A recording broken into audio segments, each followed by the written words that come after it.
What does Europe see when it looks at Turkey, and what does Turkey see when it looks back? Between these reflections lies a real negotiation, not of accession, but of identity. Europe looks and sees a partner it can't quite embrace. Turkey looks and sees a family it still wants to join, but one that keeps shifting the door handle. This relationship stopped being about treaties a long time ago. It's about recognition, dignity, and the politics of belonging. Let this week's episode deep dive into a visit that revealed more through gestures than through words, because sometimes the smallest details, a phrase, a photograph, a bag, tell the biggest truth about who we think we are. Let's start with a sentence that wasn't said. Turkish media headlines declared, "Germany wants to see Turkey in the European Union." Sounds powerful, right? But that's not what Chancellor Friedrich Merz actually said in Ankara. His exact words were, "We see Turkey close at the side of the European Union." One word, in or at the side of, but worlds apart in meaning. And between those words lies the story of how Europe sees Turkey and how Turkey wants to be seen.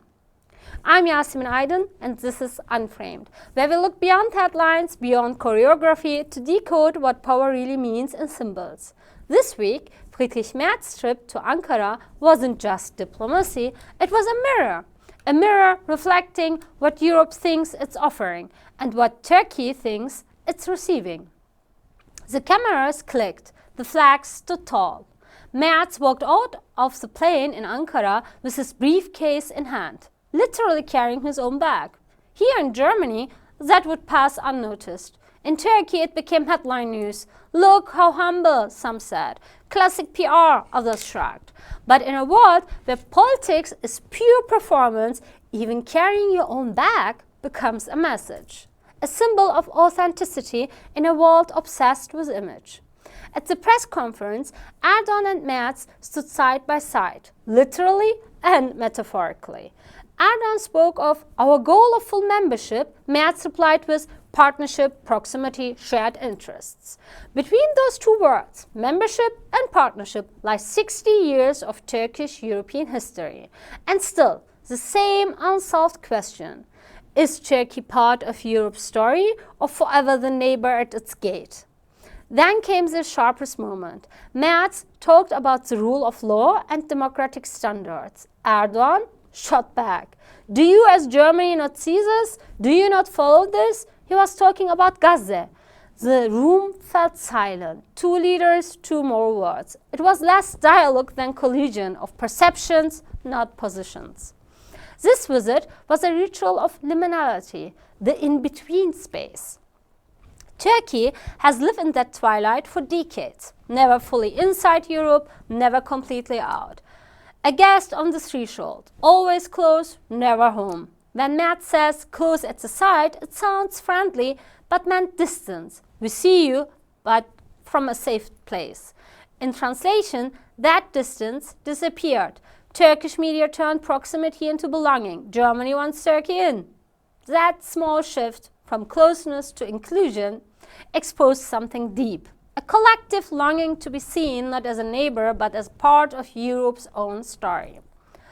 Politics is also psychotherapy. Europe projects its fears onto Turkey. Too Muslim, too big, too unruly. Turkey projects its desire onto Europe. See us, accept us, validate us. That's why one mistranslation traveled faster than any diplomatic statement. Because psychologically, it felt good to hear. It offered recognition in a relationship defined by rejection. Words matter because they heal and they hurt. And here, the word "in" sounded like acceptance, while at the side of sounds like a door still closed. Lay the cold facts. Defense contracts, migration deals, energy corridors, geopolitical necessity. The message of Merz was clear. We need Turkey, but we are the ones who define the terms.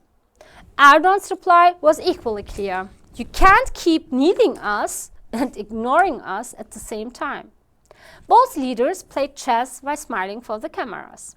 It was not a meeting of equals. It was a performance of mutual leverage. But the theater didn't end there.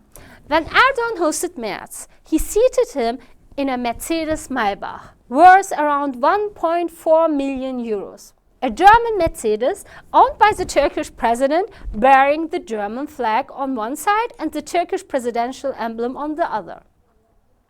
The image was almost cinematic. A German chancellor riding through Ankara in a German car symbolizing Turkish presidency.